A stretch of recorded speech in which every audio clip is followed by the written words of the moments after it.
Digital transformations are challenging no matter where in the world you might be operating. But if you're part of an emerging market or if your deployment involves an emerging market, there's some particular nuances that it's important to be aware of. And that's exactly what I want to talk about here today.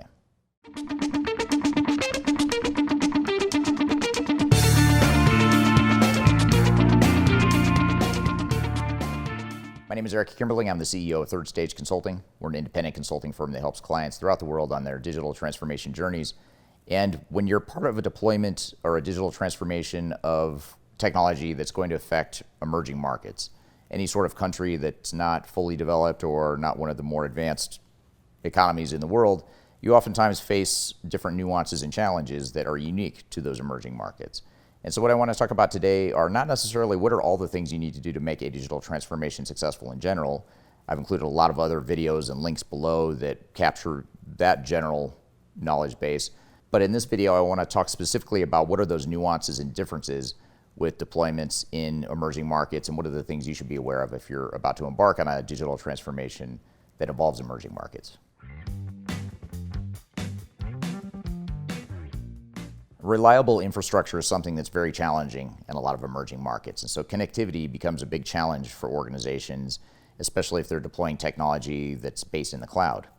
So if you're part of a deployment where you know the end users or the office that you're affecting are going to be accessing the technology somewhere remotely or somewhere where the internet connectivity is unreliable, you want to be thinking about how does that affect your digital transformation? How does that affect the type of technology you might deploy to them? How does it affect the way you train them? How does it affect the way you support them operationally? And what is the realistic day-to-day operations going to look like given those circumstances?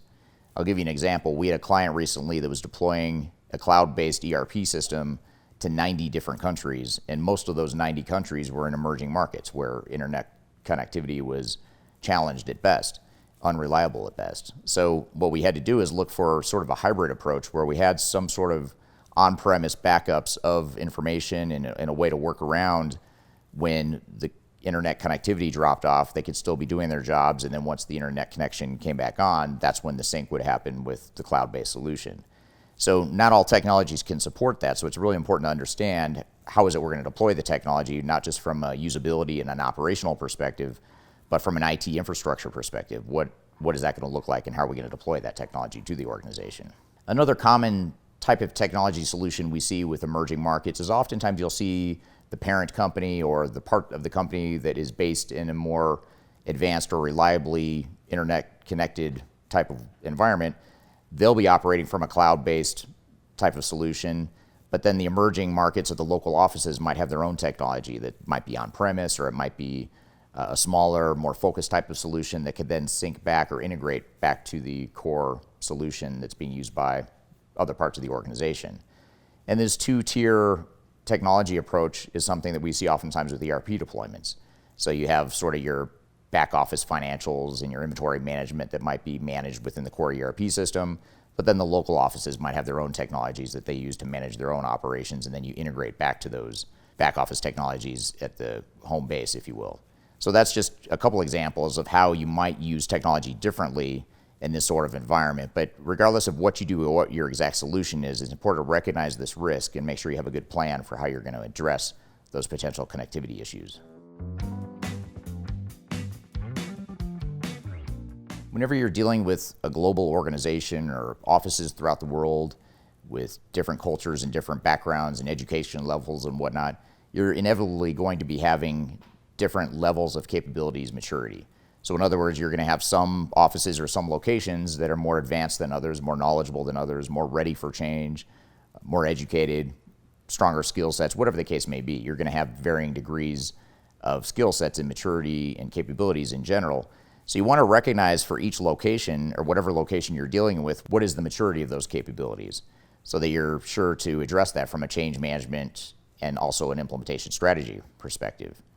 So for example, if you're a European-based company, maybe you're a Western European-based organization and you're deploying to your offices in Africa, let's just say, you might find that while people in the corporate office in London, let's just say, a very well-established city with highly educated workforce, you might have a less educated workforce in one of the local markets in Africa, in addition to some of the connectivity issues we just talked about a moment ago.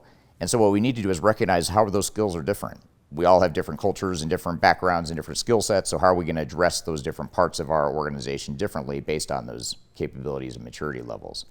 So that's why conducting a capability maturity assessment first up front is such an important part of a digital transformation, especially for one that's going to be touching emerging markets, because you want to recognize and understand how does that organization or that office within that emerging office compare to other countries or other offices throughout your organization, and ultimately how are we going to tailor our change strategy and our overall transformation strategy to accommodate that. So in general, just be sure you understand what those capability levels are so that you can come up with a strategy that makes the most sense for your organization. Change management is always critical in any sort of digital transformation, but especially so when you're dealing with emerging markets.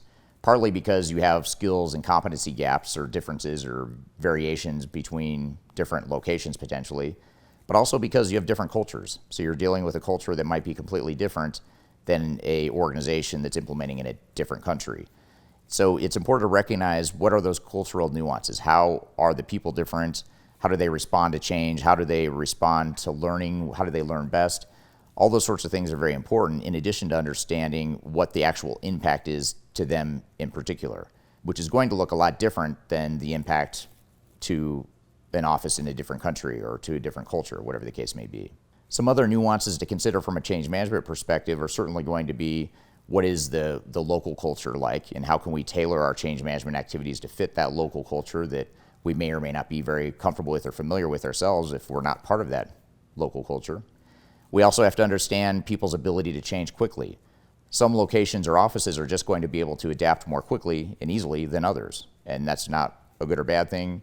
It's not right or wrong. It's just a matter of understanding what are those differences and how does this particular emerging market adapt to change, and how is it we can create a strategy that best enables change within that organization.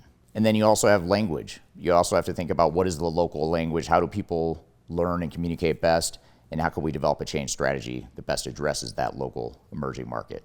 So these are just some of the things to think about, some of the nuances you want to take from a change management perspective to apply to these emerging markets. And for more best practices on change management in general, I encourage you to download our guide to organizational change management during transformation. I've included a link to that below, so be sure to check that out along with some of the other links I've included below. If you're dealing with an emerging market where exchange rates maybe are not favorable to that local organization, especially if that organization is buying from a more advanced economy with better and more favorable exchange rates on their side, it can end up being that software and technology can be prohibitively expensive for that emerging market because of those exchange rate considerations. So it's very important to understand what is the real cost to the organization, especially when you factor in the acquisition of software and other related services and implementation types of activities, and make sure you understand what the full cost picture is. And ultimately, you want to make sure that the overall total cost of ownership and the acquisition strategy of new technology and the overall investment in the digital transformation makes sense for that organization. We see a lot of emerging market organizations that get in over their head financially because of some of these considerations. The software ends up being overly expensive. The implementation itself ends up becoming overly expensive. And those are things you want to make sure you've really right-sized and adjusted the overall technology roadmap and strategy to fit your cost parameters and budget within that local emerging market. Just as you want to be looking at the cost and exchange rates to make sure you understand what the total cost of ownership is for your transformation in an emerging market, you also want to understand what is the business value, what is the ROI of that investment. For some more expensive labor markets in more advanced economies, it can be that if you optimize labor efficiency, even by just a little tiny bit, that can have a huge impact on your business case and ROI because the cost savings can be so high. However, when you're dealing with an emerging market where labor costs are lower, you're not going to get that obvious ROI from labor efficiencies. It might be that it's actually cheaper just to hire more people or throw more bodies at a problem rather than investing in overly expensive technologies. So you really want to do a careful analysis of not just the cost piece that I mentioned a minute ago, but also the business case, the business benefits, and the ROI. What kind of value are we actually going to get out of this part of the organization within this emerging market? And this isn't anything different or unique to emerging markets. You always want to do business case and ROI analysis for any organization. But in emerging markets in particular, you just want to recognize that the traditional metrics or the traditional outcomes or outputs of a business case might look quite a bit different than what you might see in an emerging market for some of these reasons I've mentioned here. So I hope this has provided you an overview of some of the things to think about as you consider a digital transformation in an emerging market. I've also included a number of other best practices that'll help you define your digital strategy and implementation roadmap that makes the most sense for your organization. I've included some links to some of those resources below, including our annual digital transformation report, which includes software reviews and independent rankings of different types of technologies that you might deploy within your organization, as well as best practices and things to keep in mind as you embark on your digital transformation journey. So I hope you found this information useful and hope you have a great day.